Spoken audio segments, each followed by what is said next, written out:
Welcome to War Room, the official podcast of the U.S. Army War College online journal, graciously supported by the Army War College Foundation. Please join the conversation at warroom.armywarcollege.edu. We hope you enjoy the program.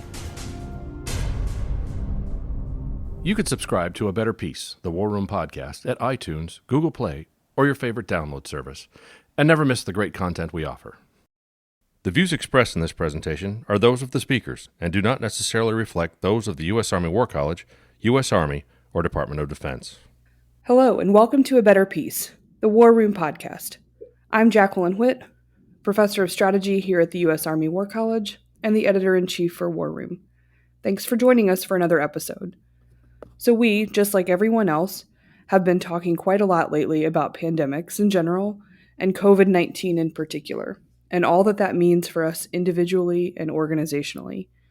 Today, I'm joined, remotely of course, by two guests to talk about the role that culture plays in the Department of Defense and military responses to crises within the American homeland.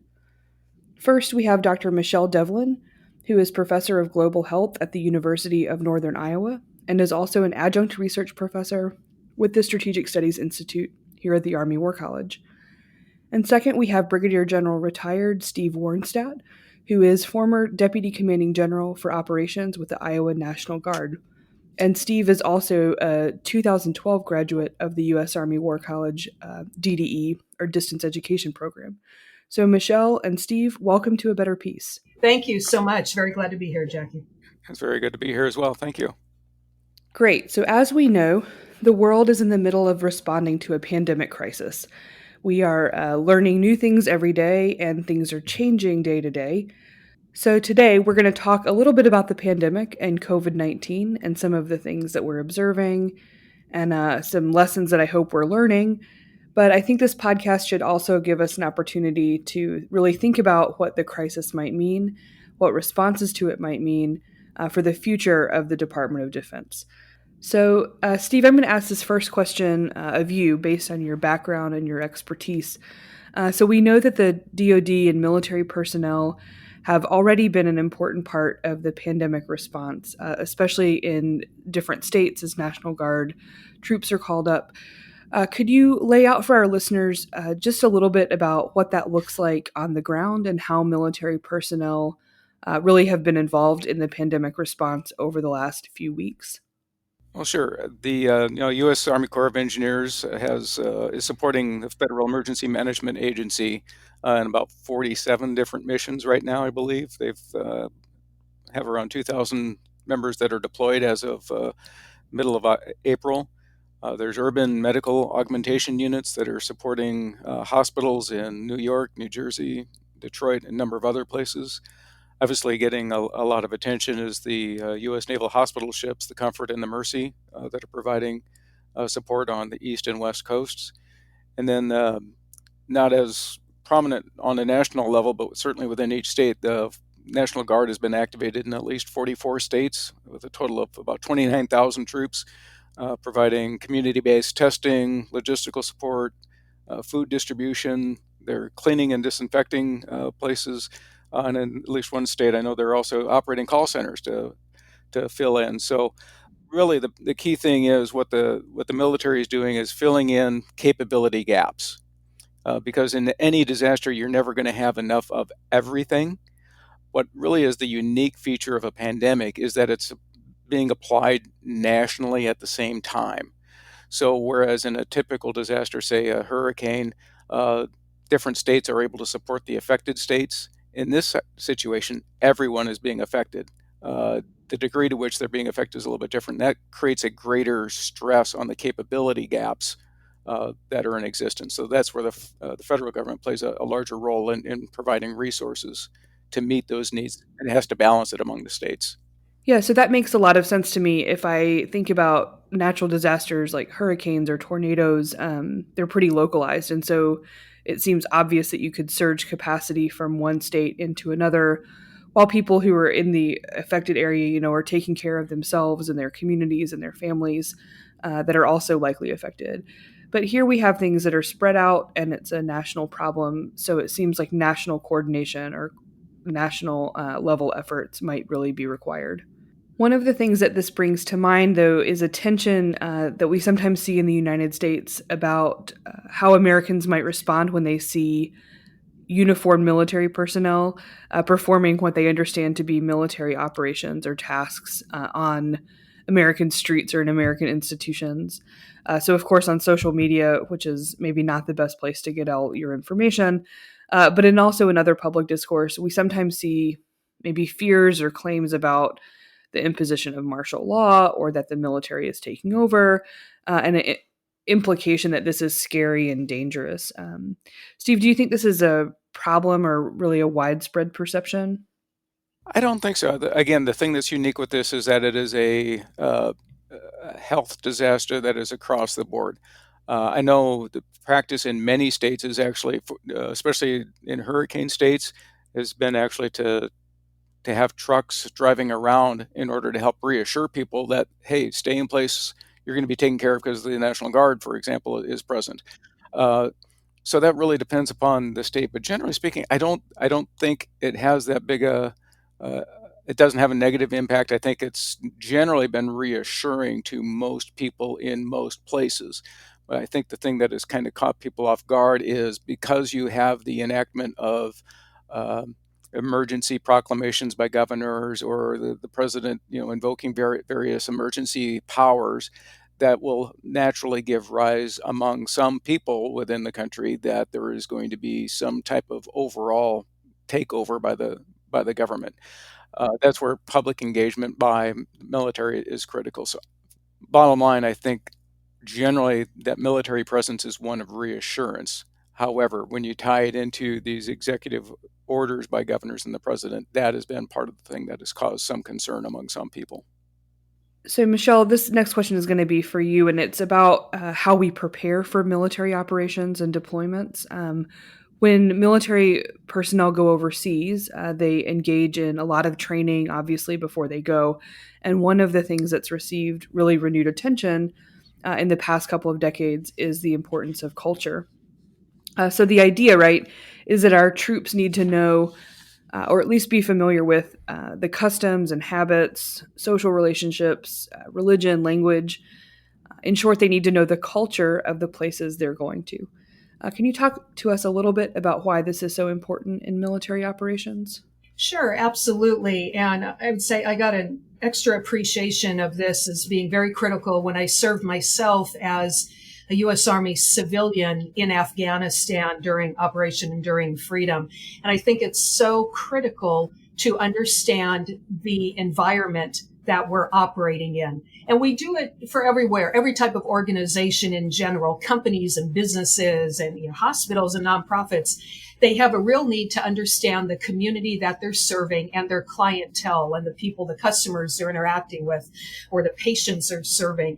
And in the military and in the defense programming, we have an absolute need to understand the population, the white layer, the civilian layer, or the area of operations, the theater that we're engaging in. We can't function in a vacuum without understanding who the people are that we're interacting with on a daily basis. And this is particularly critical even in domestic operations from a disaster and a mass emergency response standpoint. Who are these people? Who are the communities that we're serving in? What are their languages? What are their beliefs? What are their cultural practices? What are the demographics? And we're not talking about individuals. We're talking literally about populations.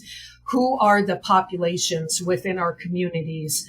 The age structure, the family structure. Who are the primary employers? Who are the anchor companies? Who are the key leaders that we need to be engaging with? What languages are spoken? How do we get messaging out? What's the best way to reach certain communities? Who are the most vulnerable within the vulnerable population? So all of this becomes really critical to us, to understanding this civilian area of operations that very often we suddenly, arrive in and are expected to function in at a very high level. Again, with disasters, I think our role is to manage chaos, right? And try to figure out how to function in chaos. You cannot do that without first understanding the environment and the populations and the people and that broader cultural environment that we're going to be functioning in. Sure, and so much of that seems intuitive. It seems, well, not easy to do because culture is complicated, and we've certainly learned a lot about the complexity in the past few years. But it seems obvious that culture is something that we should pay attention to. And if we think about what's happening right now in the United States, what units and individuals are doing right now, should we start to think about the U.S. homeland as an area of operations for the U.S. military? And if that makes sense, what kind of cultural training or cultural terrain training and thinking should we be doing about the U.S., about our own homeland? Should we be thinking about operations here in the same way that we would think about operations in, say, Iraq or Afghanistan? Well, I can respond as someone who is a professional culturalist, right? Basically, I'm someone that does a lot of work in the medical anthropology field, in the global public health field, and I'm sure General Warnstadt will add some comments after. But in my head, it is important to understand these populations and the demographics because they are not necessarily what we are used to seeing in the U.S. And I think it's obvious for us when any our armed forces or the service members are deployed somewhere around the world. We all get it that it's important to understand that country, the culture, the subcultures, the locations where we are. But I would argue that it's equally important. In fact, it may be even more important to understand that area of operations and the, just the communities that we're serving in, even domestically, because it's deceptively surprising. And I know a lot of times we live in the communities domestically where we often do disaster response and, we think we know them, but often we don't. And there are many, many subcultures and kind of these undercurrents of different populations and issues and challenges and strengths and opportunities that go on in different environments. And it's like, I can give you an example. In the United States, a lot of us, I'm sure a lot of us are doing planning. We figure, well, okay, most of us are going to speak English. We may want to be sure we've got some Spanish interpreters, a few other key languages. Well, in the United States, we're up to 430 different languages. In Iowa, which is where General Warnstadt and I live and work, even in Iowa, which is generally perceived as a white homogenous state, very wrongly, we are up to almost 200 languages in the state of Iowa for a variety of demographic reasons that I can address later. And if you're not familiar with that, it can really throw you, especially if we have units that are deploying, let's say they're, medical teams that are augmenting, somewhere a situation. We have communities where you've got 20, 30, 40, 50, 60 different nationalities, languages. Maybe a third of those languages are rare languages. You cannot even find an interpreter for them with a telephone.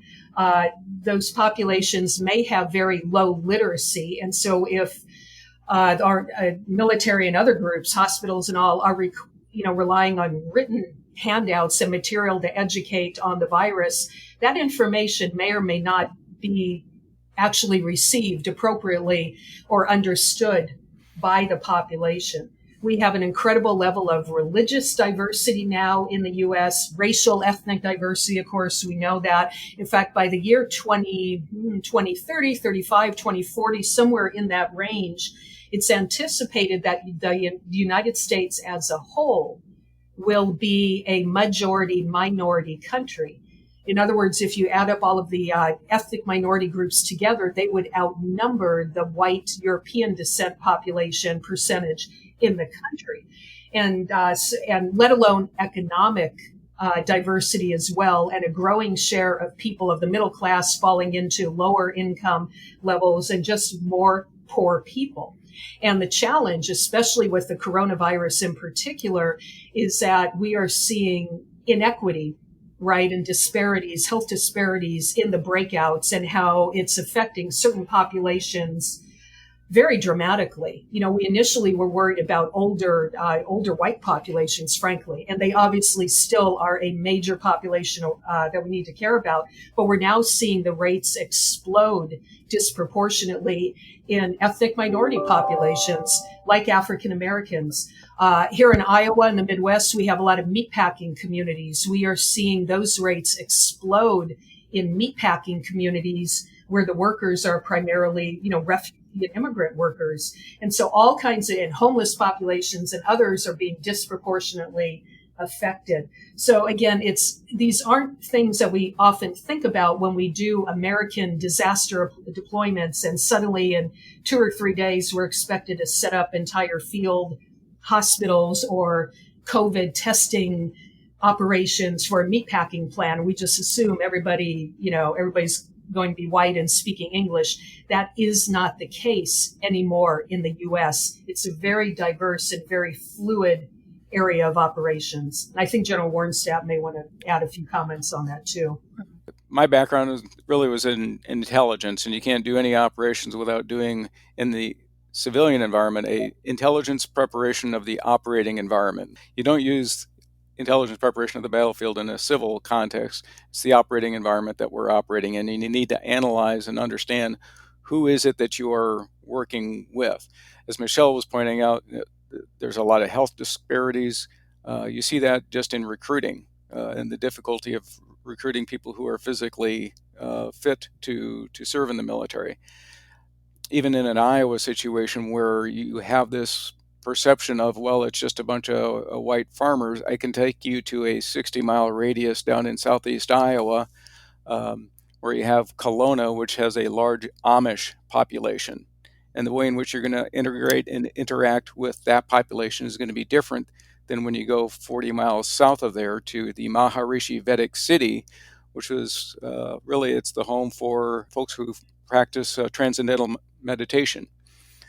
That is vastly different than the context that you would run into about 50 miles further to the west with the city of Pella, which is a heavily Dutch community and has very different practices than those other two communities. And so even in a place that you think you might know in Iowa with a Caucasian population, you're going to see great disparities in the culture, and the way in which you interact in each of those communities is going to be a little bit different.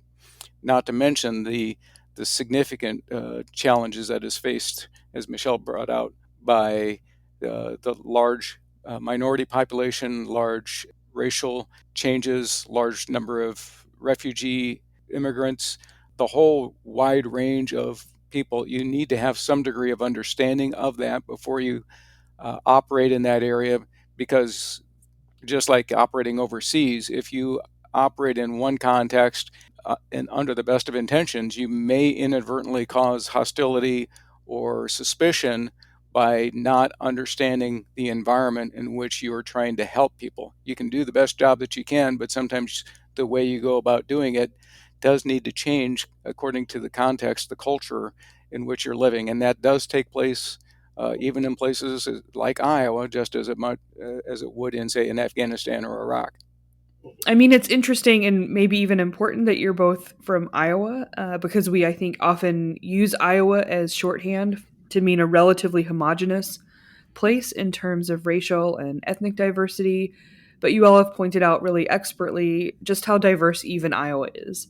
And as you were talking, I was struck by the enormous diversity and complexity of the United States. And this has really been a feature since its founding, where there have been so many different communities with different needs and languages and traditions and customs. And the mythology of what it means to be American, this is something that we, really often celebrate as a great strength.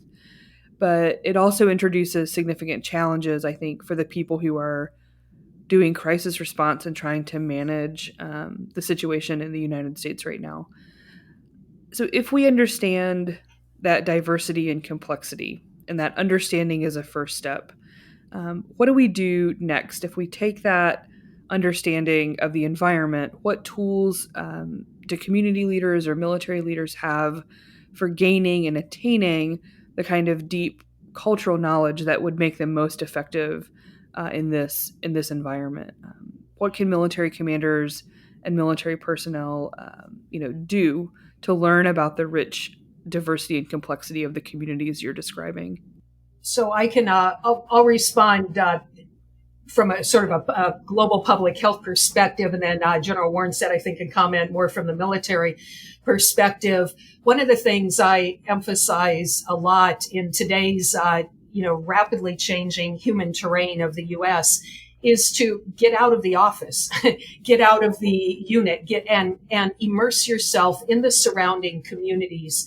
So you need to do book knowledge. You need to do a lot of Google searches. I mean, quite frankly, I carry my cell phone with me at all times, almost like a field ethnographer, so that I can immediately look up different statistics, different data, demographic patterns, trends, articles, things like that very quickly, even in the field, about particular communities or areas where I might be or where I will be going to within the next few days, the next few weeks, the next few months. So I do all of that basic demographic background. And we're lucky today because we have such great information on the internet. You can get demographic information. You can run census data. You can get local reports. But then I supplement that information with human interaction. So for instance, a lot of the micro diversity or micro plurality trends that we're seeing in the US of diversity within diversity, and a lot of the rapid demographic changes and new populations in communities, they may or may not be recorded by census mechanisms. And the only way to really know about them is to go to these communities that you're going to be working in and start talking to people. I often call up the school teachers in different school districts that teach ESL, the TESOL or the English as a second language kids. They can usually tell you right over the phone what countries those kids are coming from and what nationalities.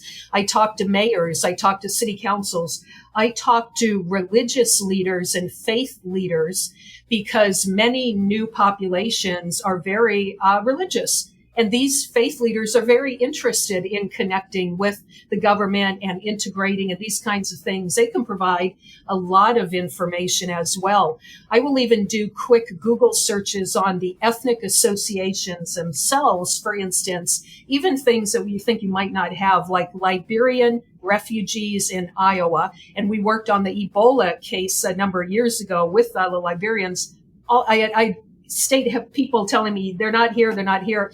It's like, no, they are. All you have to do is Google it. And they come up right away with state associations. So yeah, guess what? They are here. Yeah, they are here. And they're terrific. And they're fantastic. And they're as interested in reaching out to the host community as we are to them. And you can connect with them. So it's important to, again, do the field homework with real people. Go to services, go to celebrations, festivals, markets, religious sites, housing units, and interact with people. Just be human, talk with them, and connect with them, in addition to things that the military defense units themselves can do. So Dr. Devlin really did hit on the key things, and from an individual standpoint, that's the type of thing that you want to encourage all service members to do in some manner, shape, or form. It gets a little bit more tricky as it relates to an organizational perspective. Now, for the Guard, the National Guard, for example, they're in the state. They can be doing the interactions, especially with county emergency managers, who should have a lot of that basic level knowledge, as well as the state emergency management. But one of the other things that should be done is one of the things that I did, which was to bring in Dr. Devlin. Bring in that subject matter expert from the university to talk about those types of issues. It's going to depend upon the environment, but it's probably best to wade slowly from an military organizational standpoint into the community and reaching out to some of those organizations. Plus, there's only a finite amount of time that's available for the military, but that's where you really turn to your civilian experts, the professors, and the county emergency managers, to help get you up to speed to make sure that you're aware of what it is that you need to know.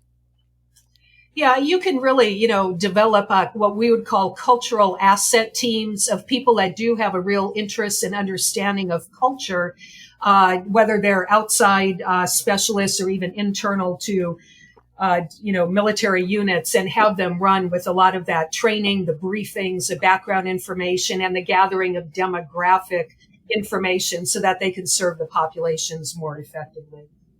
When I hear you talk about the things that we have to do to learn, it sounds like you're just advocating really deep research, which I appreciate as a scholar. So we look not only in published data and primary sources, but also in the fieldwork sense of understanding networks and local communities. So I'm always a fan of approaches that are really research oriented and that look to gathering data and then analyzing it to solve problems. And this is important as we think about the conversation beyond just the current crisis and the COVID-19 pandemic. Because although we don't know how long this will last, or how long we're going to be in our houses, or how long a national response is going to be required, we are pretty certain that at some point in the future, this particular crisis will subside, but others are going to come. There will be future operations for military personnel in the U.S., maybe responding to natural disasters, climate change, pandemics, other unrest, whatever it is. And so, what would you imagine are the primary takeaways or the lessons related to cultural terrain and cultural knowledge that we should be learning now to apply to future operations? Well, I think the COVID outbreak, for better or for worse, is good practice for all of us because this is not the first emerging infectious disease that we've had. We've had Zika, Ebola, dengue, and others. And increasingly, we're going to see more of these kinds of global pandemics as we experience lots of different global changes. Like, you got to keep your boots on the ground, but kind of look up and understand the big picture trends of what's going on in the world, and then how it funnels down, not just the foreign countries we serve in, but even neighborhoods and our own communities that we serve locally with disaster response. And we fundamentally have major trends like growing urbanization around the world. We have globalization, international travel. We have growth in our population and yet lowering fertility rates. And we have an aging population around in the U.S. and around the world, and a greater need for labor and international labor. Again, all within things like climate change and different weather patterns and human migration patterns. So we have to pay attention to big global trends, what they do on a continent and then within a nation, and then even how they funnel down to us locally to really understand how to keep on track of things for the future and how we best serve those rapidly changing VUCA environments, right, that are volatile and uncertain and changing and ambiguous. We have those situations even in the U.S. locally, even on disaster deployments. The most important thing to remember for domestic operations is to recognize the civilian primacy, right? That basic civics, that the civilians are in charge. One of the big changes or challenges in operating is to recognize that it's the civilian entities that are going to be in charge, and the end state is the resumption of normalcy. As you do that, it's important also for senior leaders to be prepared for the differences that exist within a federal system, especially, say, from an active duty standpoint. The levels, the type of support that's going to be provided, the cultural environment that you have with government entities in Iowa is going to be different than what will be provided in Louisiana, which will be different than New Jersey, which will be different than Texas.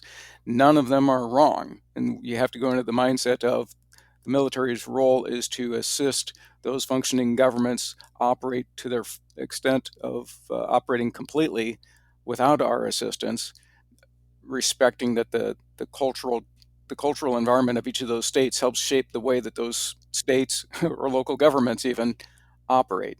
So you have to make sure that people get reminded of that. You need to pre-identify partners to help prepare to the ways to identify those cultural differences within each locality, region, state, whatever. So whether that's reaching out to a Dr. Devlin or reaching out to not just doing the internet research, but the most important thing is to get people, because this is about serving people at the end of the day, and establishing face-to-face contact is critical. And then the last thing I'd say is The skill sets from a combat environment are just as applicable in a domestic environment. They're just applied differently. There are joint publications on foreign humanitarian assistance. It's really not all that different than domestic support or defense support to civil authorities. You're doing a lot of the same types of missions. It's just where you're doing it and understanding the context in which you're delivering that service that's going to change. Wow, so I feel like we've covered a really tremendous amount of ground in the past 30 minutes, and I just want to recap a little bit of what we've talked about. We've talked about the importance of understanding the cultural terrain in any environment to include the domestic area of operations.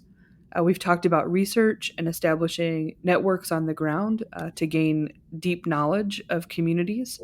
We've talked about really getting to know local communities and local leaders. Well, we've talked a bit about tracking and tracing the relationship between global trends, national needs, and the specific impacts on local communities. We've touched on civil-military relations and civics, and we'll throw in another census reminder that if you have your census form in your mail pile, to fill that out and drop it in the mailbox, or you can do it online, because we know that demographic data is actually tremendously important in understanding local, state level, and national trends. And then we have finally an overall reminder of the tremendous diversity and complexity of the United States and the communities that we live and work in, and that we're working right now to keep healthy and safe. So, of course, we're going to rely on local and state emergency management, and we also rely on the U.S. military to help surge capacity and fill gaps in times like this one. And so to close, I'd really like to thank Michele Devlin and Steve Warnstadt for joining me today for this really important conversation. My pleasure. Also, thank you so much, Jackie, for covering this really important topic. Yes, thank you very much. I greatly appreciate it. And with that, I'm Jackie Whitt signing off from War Room. I hope you'll join us again soon. And that concludes our program. Thank you for listening.